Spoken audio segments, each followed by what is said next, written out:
Do you know what happened after the world saw starving children in Biafra? In Part 2, the Nigerian Civil War had already begun. Bombs were falling, villages were burning, and hunger was spreading across Biafra.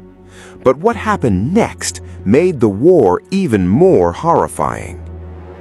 As food disappeared, desperation took over daily life inside Biafra. Parents searched endlessly for anything their children could eat. Some families survived on lizards, leaves, and dirty water. Others walked for miles hoping to find relief camps with food. If you haven't watched Part 1 and Part 2 yet, go back and watch them first, because this is where the suffering became impossible to ignore. And before we continue, subscribe to Griots of Africa. Turn on notifications and select all notifications so you never miss the untold African history many schools never taught. Soon, hospitals became overwhelmed.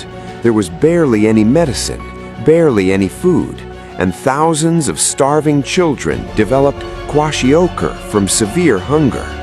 Their bodies became painfully weak, their stomachs swelled unnaturally, and many became too weak to even cry.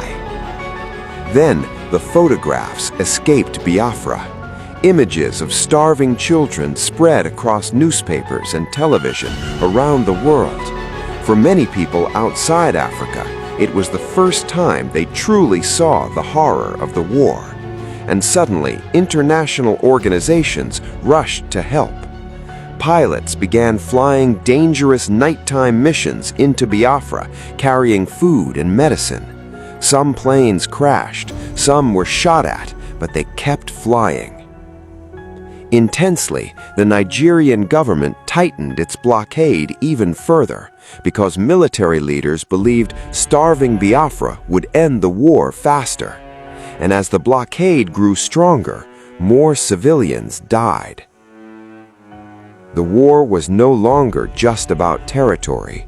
It had become a fight for survival itself.